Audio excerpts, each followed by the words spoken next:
Welcome back to my channel. Terima kasih bagi teman-teman yang masih setia di channelku ini. Bagi teman-teman yang baru aja datang di channelku, aku ucapkan selamat datang.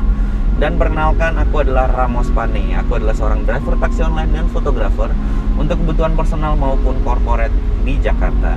Di channel ini aku senang untuk berbagi pengalaman kerjaku. Apabila aku menemukan suatu masalah dan dapat menyelesaikannya, aku senang untuk berbagi di channel ini. Jadi bagi teman-teman yang baru aja datang, jangan lupa untuk tekan tombol subscribe dan bell-nya untuk mendapat video terbaru dari aku.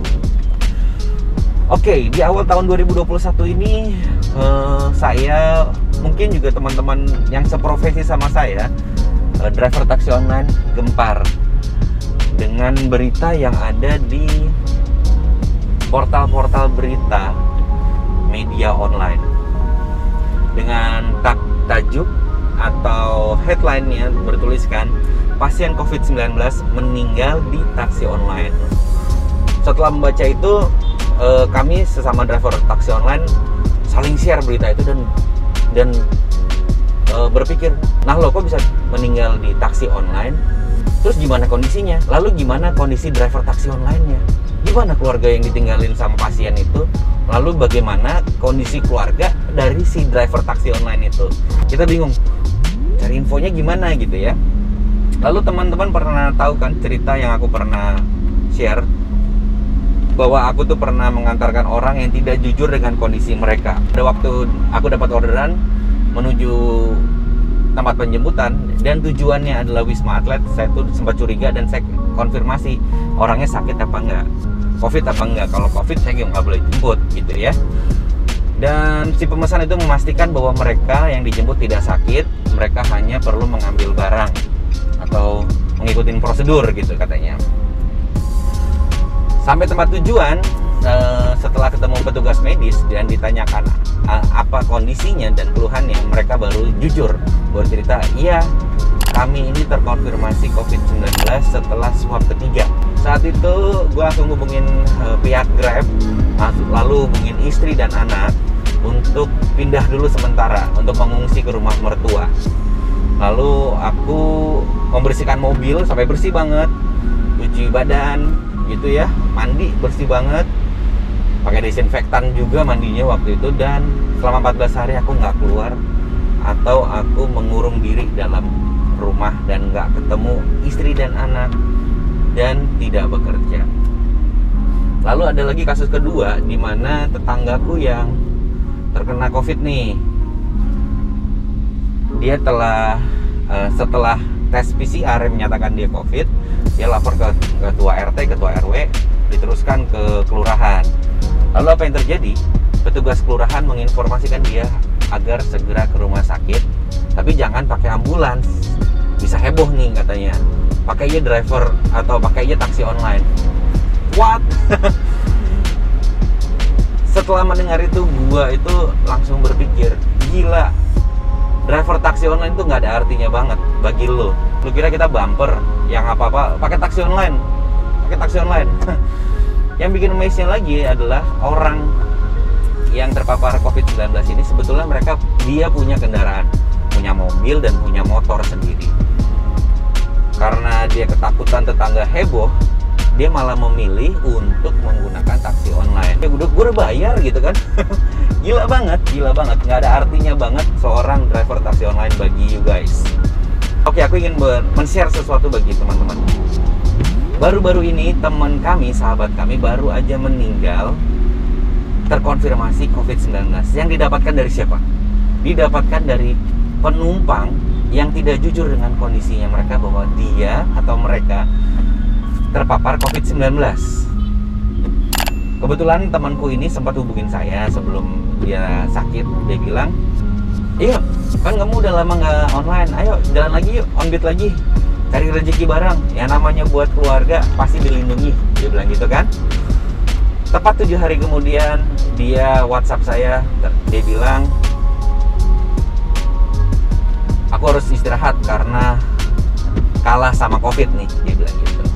Terus kita chat-chatan, tanya kondisinya seperti apa. Akhirnya dia masuk rumah sakit. Selama di rumah sakit sempat beberapa kali chat, sempat dia bales. Lalu aku lalu ada 3 harian aku nggak chat, baru aku chat lagi, gimana kondisinya? Nggak ada jawaban.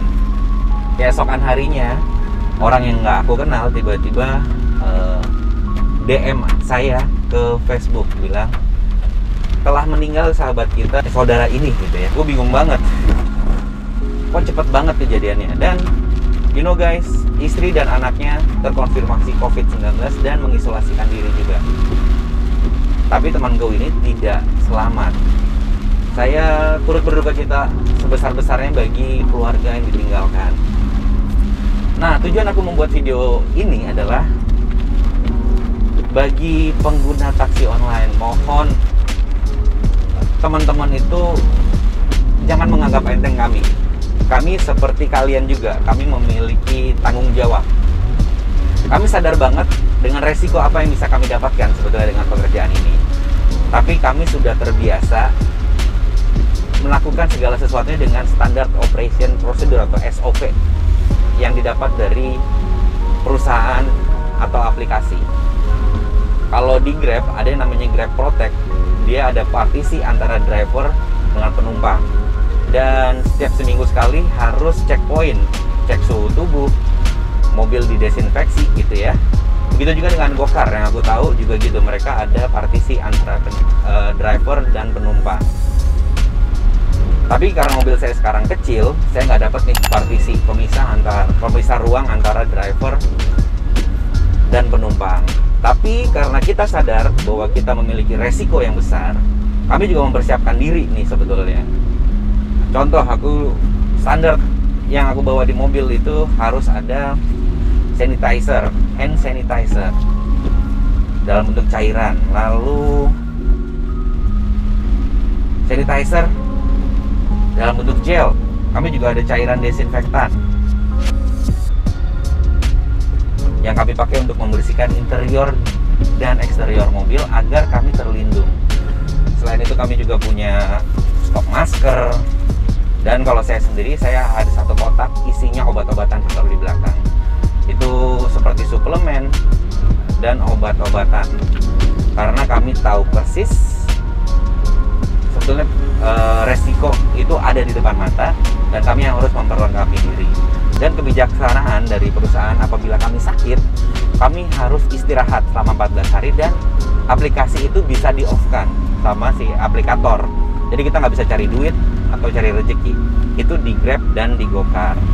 Mohon sekiranya agar teman-teman pengguna driver taksi online atau taksi konvensional atau ojek online agar menghargai kami. Kami adalah sama seperti kalian yang memiliki tanggung jawab. Kami harus bekerja dengan profesi kami ini karena kami memang mungkin tidak ada pilihan lain, dan kami ada tuntutan untuk keluarga kami, untuk menghidupkan keluarga kami. Tapi mohon jangan menyepelekan kami, karena kami sama seperti kamu semua yang memiliki tanggung jawab moral. Setiap kali kita pergi, sebetulnya kami juga punya kekhawatiran, apakah gue bisa membawa penyakit ke keluarga gue, istri, anak, atau orang tua gue.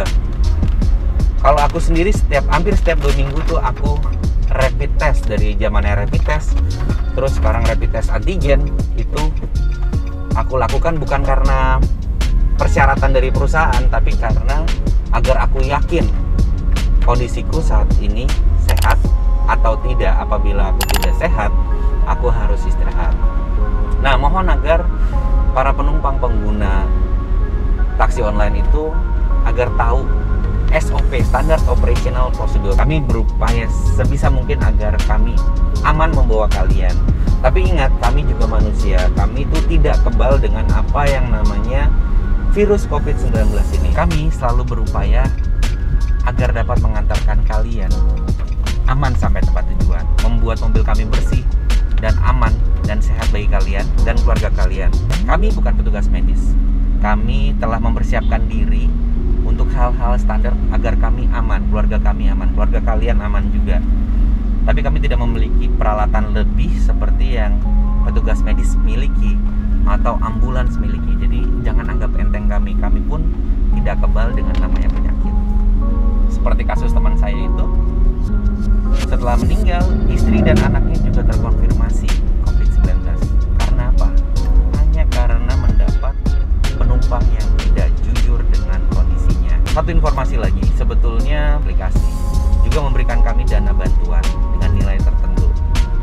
tahu di satu wilayah sama dengan wilayah lain apa tidak. Apabila kita terkonfirmasi COVID-19, kita harus isi link dan harus melengkapi dokumen-dokumen.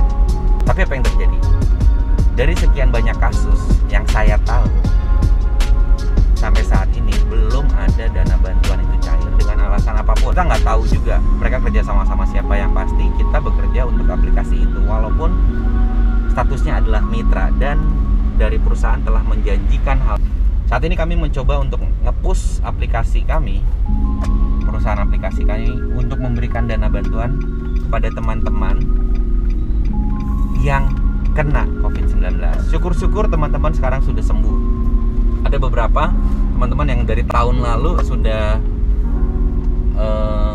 melengkapi dokumen, sampai sembuh sekarang, udah bekerja lagi, tapi belum ada dana bantuan itu. Bagaimana dengan tanggung jawab aplikasi?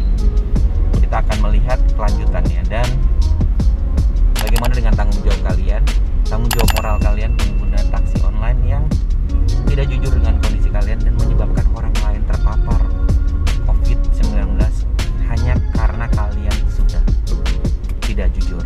Mungkin saat ini pasien atau penumpang yang tidak jujur itu sudah sembuh dari COVID-19, kita tidak tahu. Tapi yang pasti karena ketidakjujuran dia,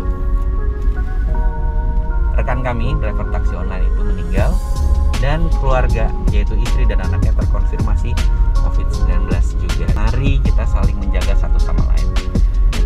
Sesama driver taksi online, mohon agar tahu standar operational prosedur yang harus kita lengkapi.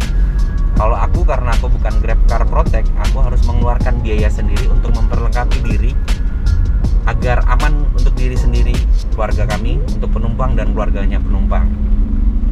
Keluarkan dari uang sendiri, yaitu resikonya kami.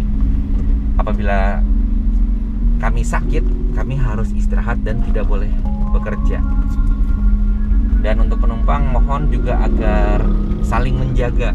Apabila kondisinya sakit, jujur utarakanlah kondisi kalian.